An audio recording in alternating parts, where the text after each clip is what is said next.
السلام علیکم ورحمۃ اللہ وبرکاتہ۔ پیارے پیارے میٹھے میٹھے اسلامی بھائیوں اور بہنوں، آج میں آپ کو بتاؤں گی دعا کی قوت سے معجزات کا ظہور۔ اور یہ جو میں واقعہ بتاؤں گی یہ اب قریب 2011 کا ہے، جب آپ صلی اللہ علیہ وسلم سے میرے بندے میرے متعلق پوچھیں تو انہیں بتا دیجئے کہ میں ان سے قریب ہی ہوں۔ پکارنے والا جب مجھے پکارتا ہے تو میں اس کی دعا قبول کرتا ہوں، لہٰذا انہیں میری دعوت قبول کرنی چاہیے اور مجھ پر ایمان لانا چاہیے۔ اللہ تعالیٰ کو پکارنا ہر حق میں، یہ لوگ اس کو چھوڑ کر جن ہستیوں کو پکارتے ہیں وہ ان کی دعاؤں کا کوئی جواب بھی نہیں دے سکتے۔ انہیں پکارنا تو ایسا ہے جیسے کوئی شخص اپنے دونوں ہاتھ پانی کی طرف پھیلا کر چاہے کہ پانی دور ہی رہے، اس کے من پر آ پہنچے، حالانکہ پانی اس تک کبھی نہیں پہنچ سکتا۔ اسی طرح کافروں کی دعائیں بھی بے نتیجہ بھٹک رہی ہوتی ہیں۔ استغفر اللہ قرآن مجید میں سورۃ الرعد میں 14 مرتبہ آپ صلی اللہ علیہ وآلہ وسلم سے میرے بندے میرے متعلق پوچھیں تو انہیں بتا دیجئے کہ میں ان سے قریب ہی ہوں۔ پکارنے والا جب مجھے پکارتا ہے تو میں اس کی دعائیں قبول کرتا ہوں، لہٰذا میری دعوت قبول کرنی چاہیے، مجھ پر ایمان لانا چاہیے تاکہ راہ راست پر چلیں۔ وہ اللہ ہی ہے جو اپنے بندوں کی توبہ قبول کرتا ہے۔ میرا رب بڑا رحمان اور رحیم ہے۔ اگر آپ پر خلوص دعا کو اپنی عادت بنا لیں اور اپنی زندگی کو یقیناً اور کامیاب بنا سکتے ہیں، دعا کریں، اللہ سے عرض کریں، اس طرح جیسے ایک بچہ رو رو کر گڑ گڑا کر اپنی ماں سے اپنی بات منواتا ہے، اس طرح اللہ کے در سے چمٹ جائیں اور ایسے چمٹ جائیں جیسے کسی مریض کو بیماری چمٹ جاتی ہے، اور ایسے میرے رب کے در سے چمٹ جائیں، تب تک اس کا در نہ چھوڑیں جب تک آپ کی دعا قبول نہ ہو، اور میرا رب ضرور قبول کرے گا۔ آپ یقین رکھیں، وہ معجزے دکھاتا ہے، لیکن بس اس کے ہاں تھوڑی دیر ہے۔ جن مردوں عورتوں نے یہ دریافت کر لیا ہے کہ دعا سے روزمرہ کی زندگی میں طاقت کے ایک بہت ہی مستقل طور پر بہتی رہتی ہیں اور ان کی زندگی میں ایسے معجزے ہوتے ہیں جن کی وہ اللہ سے لو لگائے رہتے ہیں۔ اکثر افراد دعا کو ایک رسم سمجھتے ہیں جس میں مخصوص الفاظ دہرائے جاتے ہیں۔ وہ سمجھتے ہیں کہ کمزور لوگ ان الفاظ میں پناہ ڈھونڈتے ہیں یا مادی ضرورت کے لیے بس عرض معرض کرتے ہیں، لیکن حقیقت میں یہ ایک ایسی شخصیت کے پورے طور پر نشو و نما پانے کے لیے لازمی ہے۔ صرف دعا کے اندر ہم جسم، ذہن اور روح کو مکمل ہم آہنگی سے ہمکنار ہوتے ہیں۔ جو ایک توانا انسان کو ناقابل شخصیت طاقت بخشتی ہے وہ دعا ہے۔ ہمیں ایسی طاقتیں کسی طرح سے نہیں ملتی۔ اس سوال کا جواب کہ قرآن پاک کے سوا ہمیں کوئی ایسی طاقت نہیں ہے جو ہماری تقدیر کو بدل سکے اور ہماری زندگی کو بدل سکے۔ میرے رب معجزے کرتا ہے، وہ دعائیں سنتا ہے، وہ کن کا مالک ہے، اس کے لیے کچھ ناممکن نہیں۔ میرے میٹھے میٹھے اسلامی بھائیوں اور بہنوں، میرے رب پہ ایک بار یقین کر کے تو دیکھیے، اسے مانگ کر تو دیکھیے کیسے معجزے ہوتے ہیں۔ میرا رب سنتا ہے، وہ ضرور سنے گا۔ اگر میرے میٹھے میٹھے اسلامی بہنوں اور بھائیوں کو یقین کامل کے ساتھ ان کی زندگی میں معجزے ہوئے ہیں تو کمنٹس میں ضرور بتائیں تاکہ میرے دوسرے مسلمان بھائیوں اور بہنوں کی رہنمائی ہو جائے اور وہ اللہ کے اور قریب آ جائے۔ میرا مقصد اللہ کے بندوں کو اللہ کے قریب لانا ہے، مجھے آپ لوگوں سے کوئی لالچ نہیں۔ خدا را میرے رب سے جڑ جائیں اور میرے رب کے آگے خود کو جھکا دیں۔ یقین مانیں، جو اس کے در پہ جھکتا ہے نا، اسے جو عزت ملتی ہے نا وہ اس دنیا میں کوئی آپ کو نہیں دے سکتا۔ میرے رب تو بڑا رحمان رحیم ہے، ان اللہ علی کل شیء قدیر ہے۔ اس کی شان تو یہ ہے کہ وہ جب کسی چیز کا ارادہ کرتا ہے تو کن فرما دیتا ہے، اور انشاءاللہ مجھے یقین ہے وہ جلدی ہماری زندگی میں کن فرمائے گا، اور ہماری زندگی میں ایسے ایسے معجزے ہوں گے کہ آپ حیران رہ جائیں گے انشاءاللہ۔ انشاءاللہ میٹھے میٹھے اسلامی بہنوں اور بھائیوں، پیاری پیاری باتیں، اسلامی باتیں شیئر کرنا بھی صدقہ جاریہ ہے۔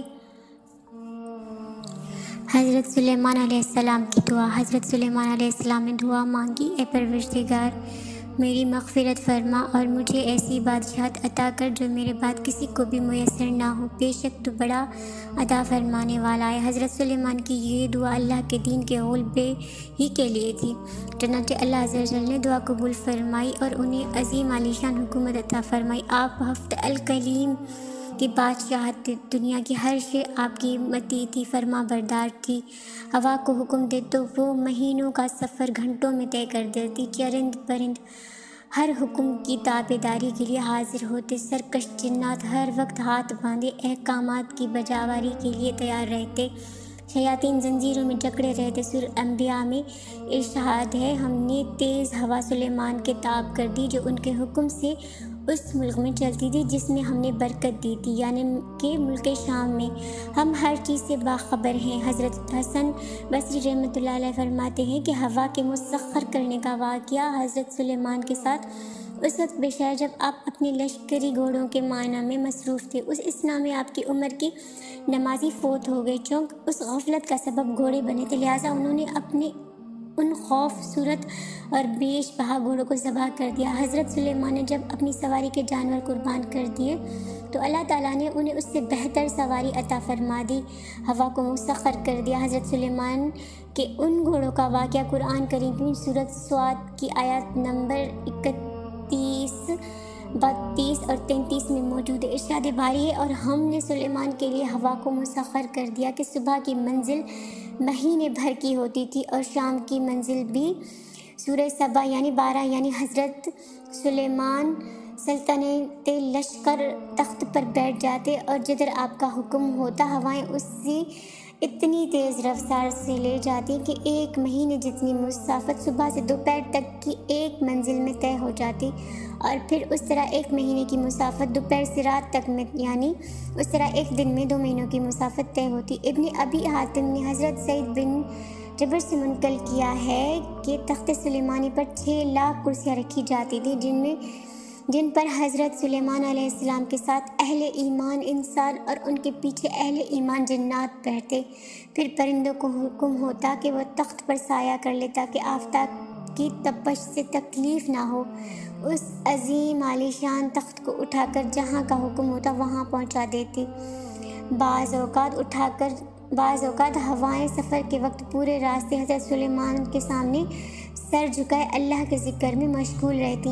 اللہ تعالیٰ نے جنات اور شیاطین کو بھی حضرت سلیمان کا تابعدار فرما بردار بنایا تھا، جو نوکروں چاکروں کی طرح آپ کا ہر حکم مانتے تھے۔ آپ کے لیے سمندر کی تہہ سے قیمتی ہیرے جواہرات نکال لاتے۔ حضرت سلیمان علیہ السلام کو بڑی خوبصورت عمارتیں بنانے کا شوق تھا، چنانچہ آپ کے حکم پر شاندار عمارتیں بناتے۔ اگر آپ ان میں سے کوئی سرکش کرتا تو حضرت سلیمان علیہ السلام انہیں سداد دیتے اور زنجیروں میں جکڑ دیتے۔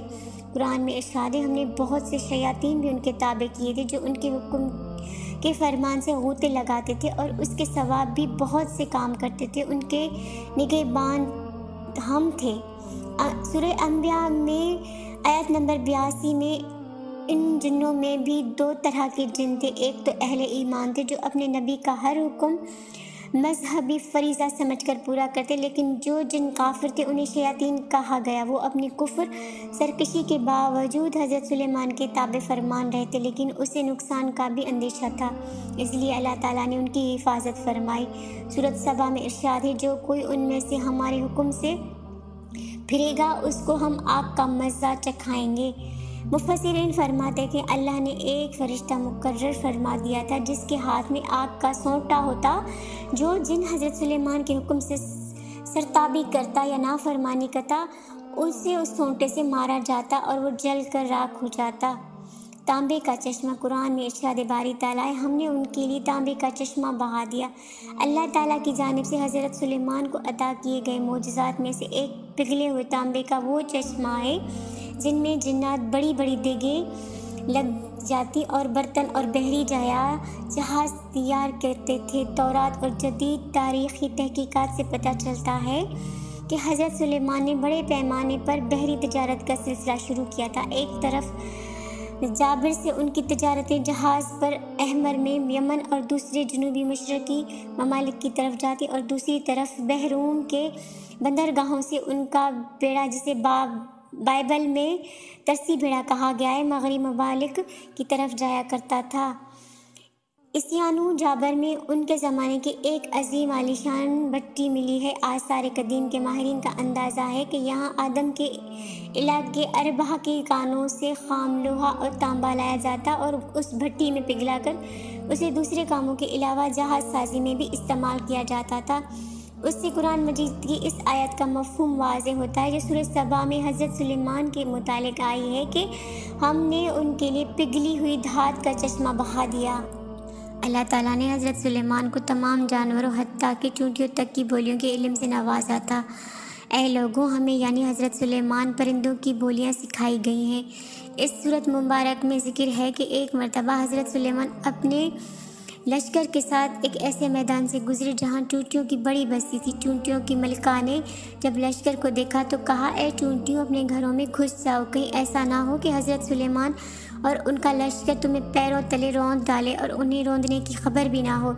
یہ باتیں سن کر حضرت سلیمان مسکرا دیے اور اللہ کا شکر بجا لائے، کہنے لگے، اے میرے رب، مجھے توفیق عنایت کر کہ جو احسان تو نے مجھ پر میرے والدین پر کیا ہے ان کا شکر کروں اور ایسے نیک کام کروں کہ ان سے خوش ہو جاتوں، اور مجھے اپنی رحمت سے اپنے نیک بندوں میں داخل فرما۔ حضرت سعید فرماتے ہیں کہ حضرت سلیمان کے عہد میں قحط پڑا تو آپ نے لوگوں کو نماز استسقاء کے لیے نکلنے کا حکم دیا۔ جب نماز پڑھنے والے میدان میں گئے تو وہاں ایک چونٹی اپنی قدموں پر کھڑی دعا کر رہی تھی، اے اللہ، میں بھی تیری مخلوق ہوں، ہمارا بھی تیرے فضل کے بغیر چارہ نہیں، تو اے اللہ ان پر بارش برسا دے۔ یہ سن کر آپ واپس آ گئے اور لوگوں کو کہا کہ اب بارش ہو جائے گی۔ ہدہد کی غیر حاضری۔ ایک مرتبہ حضرت سلیمان علیہ السلام نے پرندوں کی حاضری لی تو معلوم ہوا کہ ہدہد غائب ہے۔ بغیر اطلاع غیر حاضر ہونے پر آپ کو غصہ آ گیا۔ فرمایا، اگر ہدہد نے غیر حاضری کی معقول وجہ نہ بتائی تو اسے سخت سزا دی جائے گی اور میں اسے ذبح کر دوں گا۔ حضرت عبداللہ بن عباس سے سوال کیا گیا، تمام پرندوں میں سے ہدہد ہی کی تفتیش کی کیا وجہ تھی؟ آپ نے فرمایا، حضرت سلیمان علیہ السلام نے کسی ایسے مقام پر قیام فرمایا جہاں پانی نہیں تھا۔ اللہ تعالیٰ نے ہدہد کو یہ خاصیت عطا فرمائی ہے کہ وہ زمین کے اندر کی چیزیں اور زمین کے اندر بہنے والی چشموں کو بھی دیکھ لیتا ہے۔ حضرت سلیمان علیہ السلام کا مقصد یہ تھا کہ ہدہد سے معلوم کرے کہ اس میدان میں پانی کتنی گہرائی میں ہے اور کس جگہ زمین کھودنے سے پانی کافی مقدار میں مل سکتا ہے، اور ہدہد کی نشانی کے بعد وہ جنات کو حکم دیتے کہ وہ زمین کی کھدائی کا پانی نکال لیتے۔ سبحان اللہ۔